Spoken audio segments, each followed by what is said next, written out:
Kelly, I got a question for you. I hope I have an answer. How was your day? My day is good. It's still early, so it could turn around. But so far, it's off to a good start. How is your day? Oh, fine. That doesn't sound fine. I was trying to prove a point right there about the ridiculousness of that question of how was your day? That point fell flat, Don. It Yep. was a flat point. Didn't catch that one. Sorry. I took it somewhere better.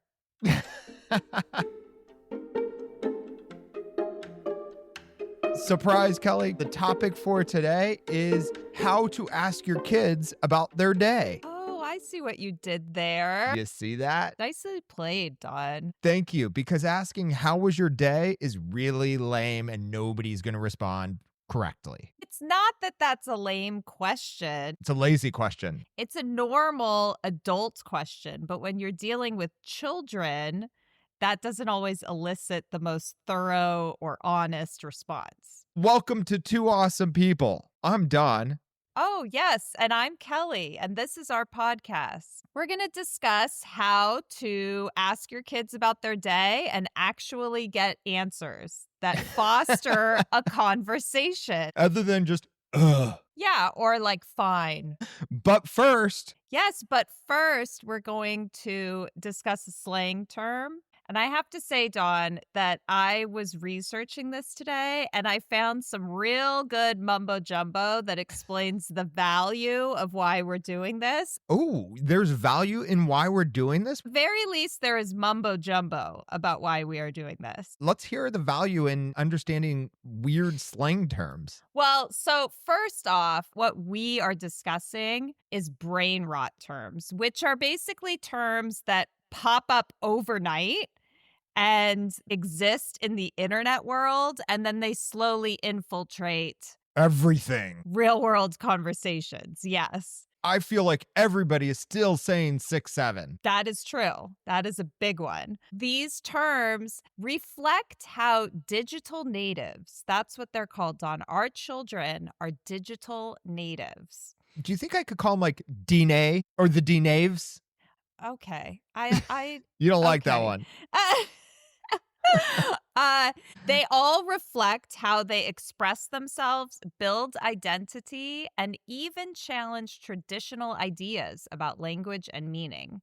So that's what all these stupid terms are doing. That's why this is important? And they move from niche online spaces. Like I said, they sort of pop up overnight into mainstream conversation. And so we are discussing them because understanding their meanings is key to sort of keep up with the ever-changing world of internet culture. Oh my God, I Kelly, know. I gotta thank you. You have put in serious research into this and brought real value to me and all parents. That's the point here, is that we are doing God's work, Don. We are... This is important stuff for anybody listening. So you're welcome. This is your gateway to understanding the pulse of today's youth-driven digital conversation. The madness that's spewing out of their mouth has a reason. Today's term that we're going to discuss is the term chat. Dawn, what do you think chat means today? Chat is to talk to somebody about something. You could also chat online where you're talking to somebody. Yeah. Have a small conversation? Yes. Normal adult people would use the term chat in that way. Right, Dawn? I'd love to have a chat with you, Kelly. Yeah. I think we need to chat about this. That's all we do. Well, that's not what they do, Dawn. That's what we do. That's not what they do? No. What? Chat is a term that refers to an audience or group of people. So instead of chat being an action, chat is now a thing. A noun? It's like saying guys. What? So- I've never heard this. I Mhm. don't even believe that. So you could have like a bunch of people and you call them the chat? No, it's not the chat. You would walk up to like a group of people and be like, chat, what's up? It's like saying What? guys. It's like saying guys. It's That's like saying crazy. you all.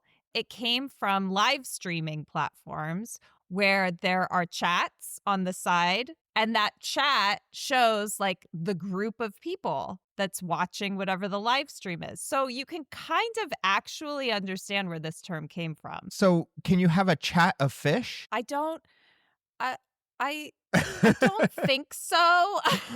A chat of antelope? Or is it just specifically a group of people? It's just a group of people. Live streamers began speaking to the chat as if it were a person. So they would say Wow. things like, chat, did you see that? Because they would be referring to the group of people. So it has evolved from that usage. And so now kids just refer to like a group of friends as a chat. The chat.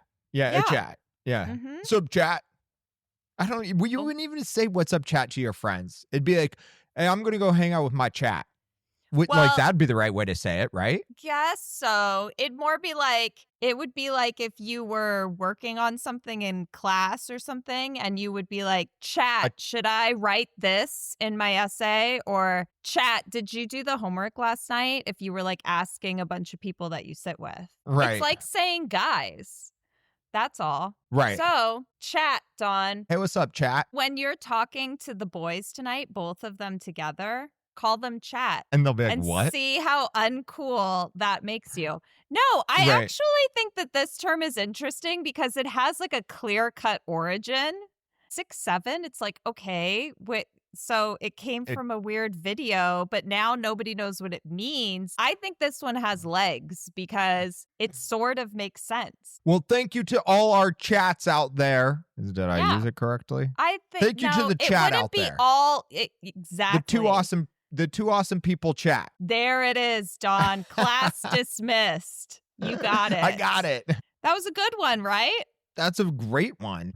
You are on the edge of trends right there, Kelly. I try to be. Well, should we jump into our segment now with the but first now done Yeah, it's in the rearview mirror now. We got to move on. and keep this train rolling? That's right. How to ask your kids how their day was without saying, how was your day? Yes. I think that parents struggle with this always at the start of the school year. They are like fishing for information about their day at school, and kids are not very forthcoming. I think there are ones out there that are, but for the most part, they're not.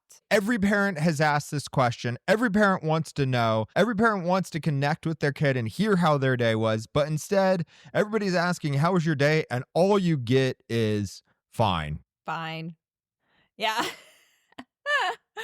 What are some flops that you've gotten, Kelly? My favorite flop answer is Yeah. eh. You know what I get? Dad, I don't know.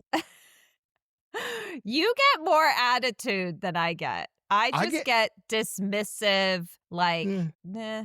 Yeah. I get why the hell are you asking me? Yeah. It sounds like it. It sounds like you irritate them with your questions. Yeah. Or what do you care? And Right. it's like, well, I do care. They shouldn't talk to you like that. That should That's a not little be bit an much. answer. Yeah. Whatever. I think typical answers are like, fine, I don't know, meh. Yeah. Nothing happened. Yeah, nothing Nothing. happened. Nothing at all. It was just a day. It was just a day. Which is an accurate answer. It was a day, but they don't give a lot, which They don't. then I think for parents of like little kids, it then makes them question or get concerned about like, what is school like for them? Are they happy at school? Because they're not giving you any information. So the natural inclination is to think that things are not going well. You go down the long list of like, do they hate school? Are they happy? Are they getting bullied? Is their teacher mean? Are they Right. being put in a closet? Well, I mean, yes, I don't think that they think that, but maybe. Yeah. The flop answers really just backfire for the kid because it's really just going to drive you to ask more and to press more. And then to drive them more crazy. It's very self-defeating for them to do that. 100%. And for those listening, post any sort of comments you guys have about funny responses you have gotten from your kids. We want to know your funny responses. Wow, we're doing that, huh, Dawn? Absolutely. Let's get their wow. responses. Okay. I want to all hear right. some responses that other people have gotten. Let's see what they have. Why do they answer this way? Why is it such a shitty question? To a certain extent, kids are unable to recount like truly what happened The or what details? they felt when it happened like 3 hours ago. So when you just say, "How was your day?" or "Did you have fun today?" or something, you're going to get a very brief answer because they don't have the natural inclination to really search their memory for like a highlight to share. I got a little bit of a list here for reasons why. And that goes to the first one. They don't have any one answer because it's way too big of a question. Too much to think about. Too hard to nail down one answer. I think that's it. It's too broad. I could go here. I don't know where to start my thought process. Basically saying that your day was fine is sort of summing it up and then moving on. And personally, fine is fine. I don't know what that means, Don. Fine is not bad. No, but I do think that sometimes kids may say fine when it wasn't a fine day. Right. So the next reason why it's a really shitty question, they've been sitting in class for 7 to 8 hours, really having to focus. Their brains are overloaded. School just got out.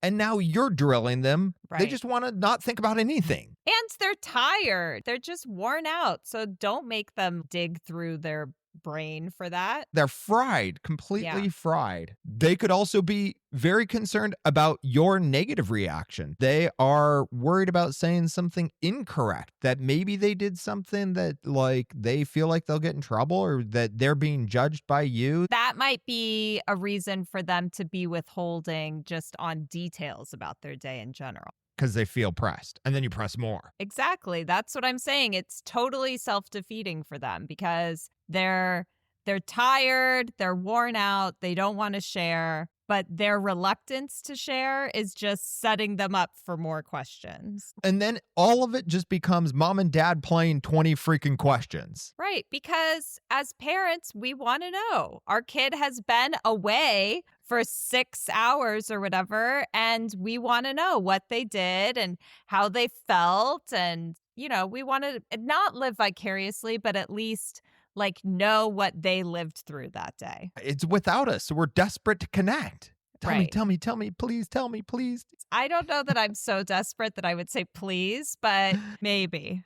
You want to know my number one reason the question doesn't work? Why? Because it's a lame freaking question that shows you don't really actually care. Yeah, I don't know that it shows that you actually don't care, but it's just kind of like impersonal, basically. Why do you think that having these conversations after school or after practice or wherever you're picking up kids matters? Well, probably for two reasons. The first is that it satisfies your own curiosity as the parent. You want to know what happened in their day. You want to know how it was for them. So there's that. But I also think that it's important to show interest to your kid and show them that what happened to them that day is important and that you care. Just because they were at school doesn't mean that it's like not of concern to you. You are basically helping them feel seen. We all want to be seen, Dawn, Especially us little kids. except for when we don't. I also think that being interested in their day and talking about it after school helps them to really have more confidence at school and feel better about school too. Because if you do get to a point of having a conversation about their day, they can sort of work things out that maybe they didn't feel great about at the time, but they can look at it differently, or they can really just work out their feelings about it so that the next day might be better. Damn. You like hit that. The word is digest the day. You nailed that, Yeah. girl. Thank you, boy. I think you're right. It helps them just digest the day.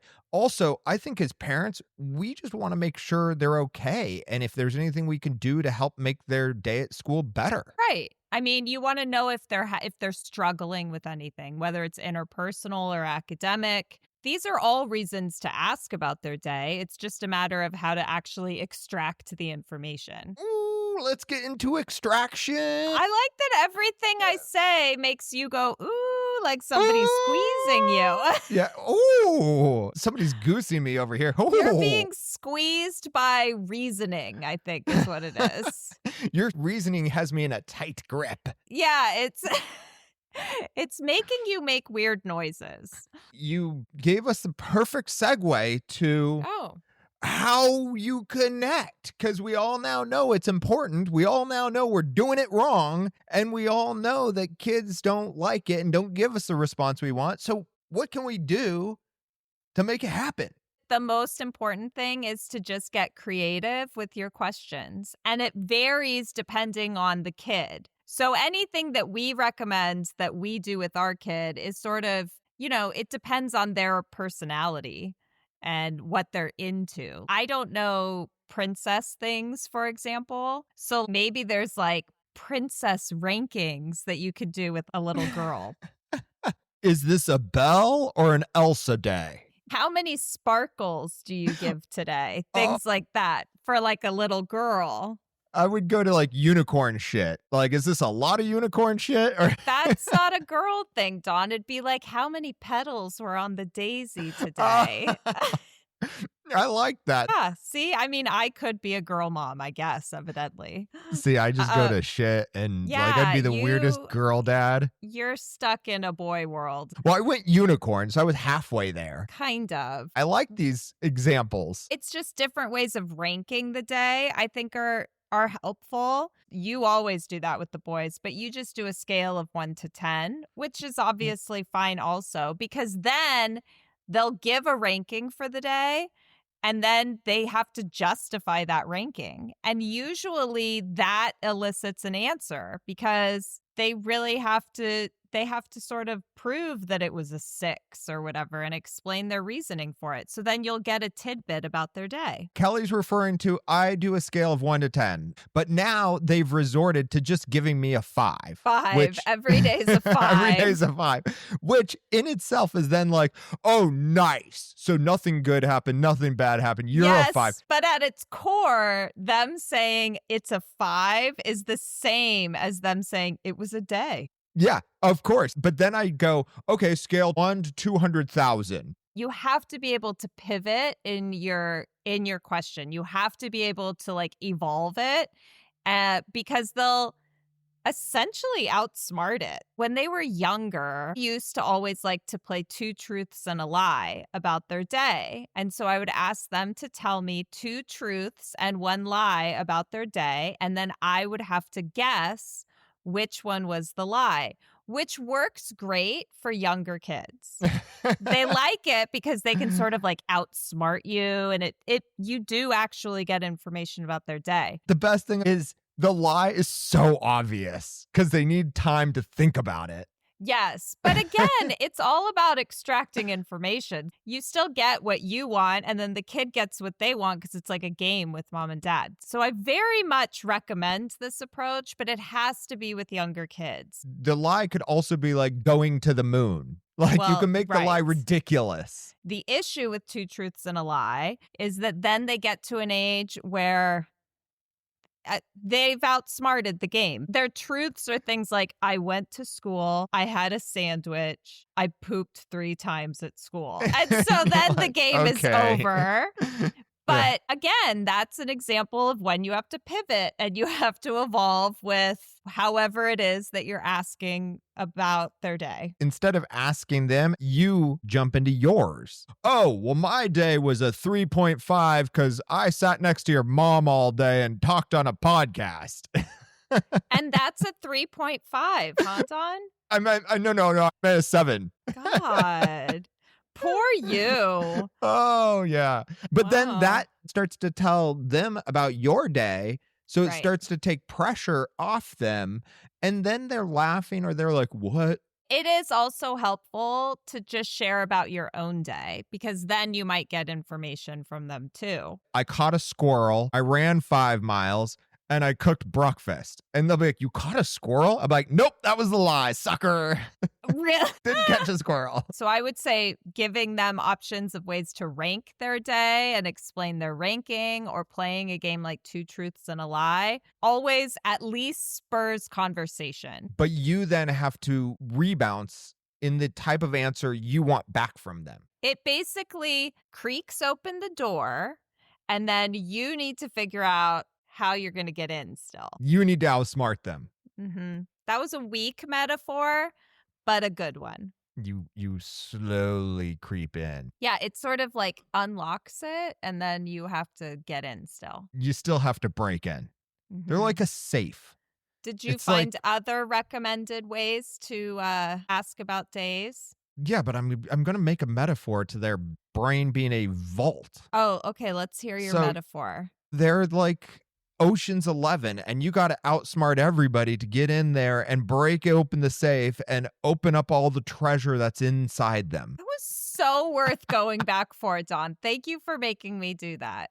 You're welcome, Kelly. Metaphors by Dawn. Yeah, that was good. Also, related to Two Truths and a Lie, this one is a game that never really landed with our kids, but I know that there's something called like Rosebud and Thorn. Like you have to share. Good or bad. Yeah, one really good thing that happened and one sort of bad thing that So- happened to you during your day. I do right now best, worst, weirdest. Right. So you got to do your best, your worst, and your weirdest, which ultimately leads to best, leaving school, worst, getting to school, and then Yeah. weirdest, you picking me up. I mean, at least it's like a nice conversation that you have, so that's something. Instead of greeting them with the first thing being, how was your day? I like to greet them with a one hell of an affirmation. Similar to my stupid sweatshirt today.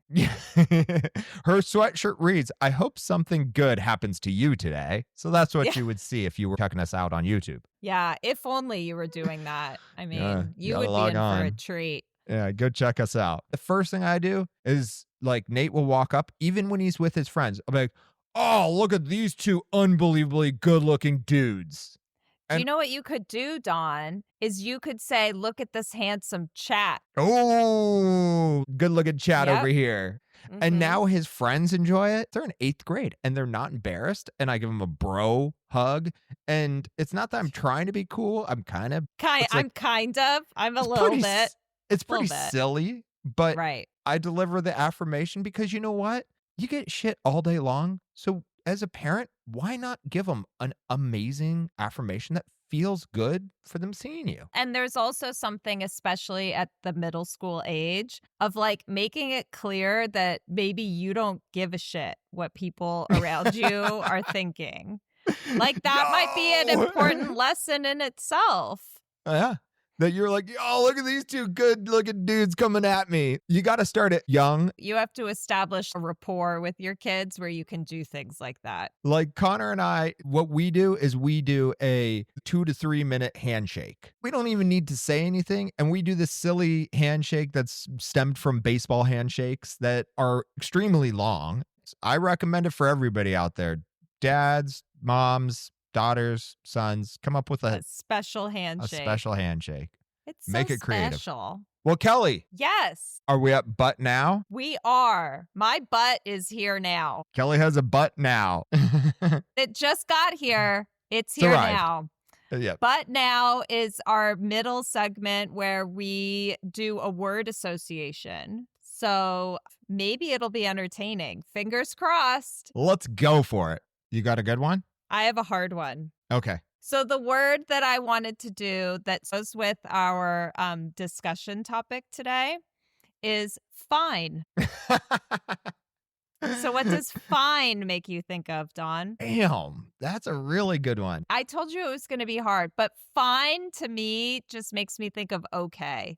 It's basically like saying, okay, that's all. Yes, that is the first thing it made me think of as well. Mm-hmm. But It made you think of a butt? no, it did not make me think of a butt. No, it did. We all know it now. So Well, All right. basically anything will make me think of a butt. that's weird.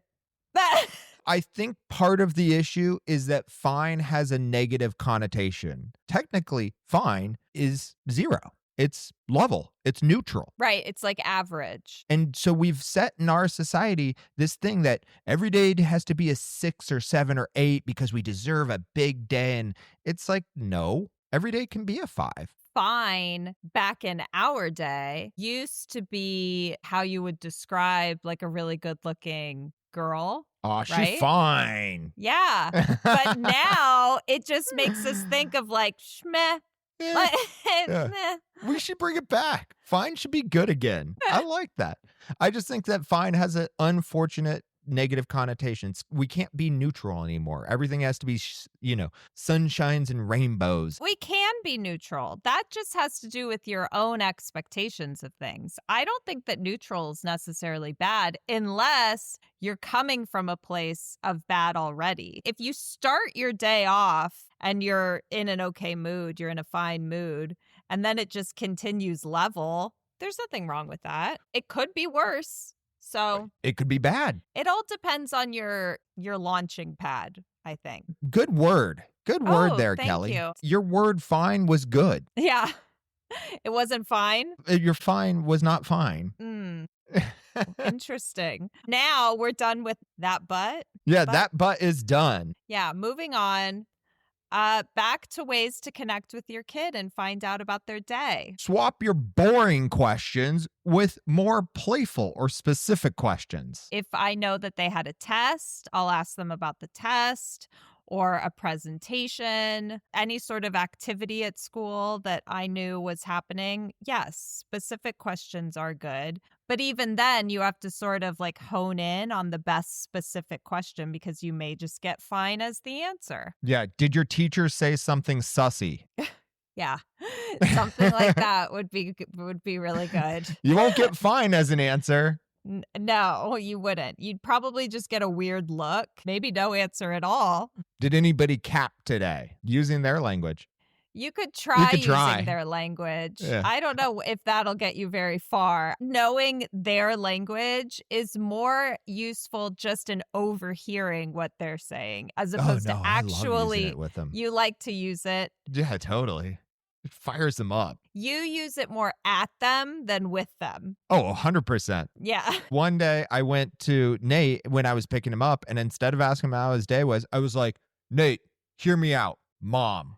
Oh, yeah. And he was really disturbed by that. It was the first thing I said to him. And if you don't know what hear me out means, it means like somebody you find attractive. No, if you don't know what hear me out means, then you need to listen to other episodes of this podcast because we discussed it. But hear me out is popular. So I was like, hear me out, Mom. And he's like, oh, Dad, that's so gross. That was the first interaction I had with him. That was a solid consequence of this podcast. That's good. And then I followed it up with, what was the weirdest thing that happened today? And he was like, that.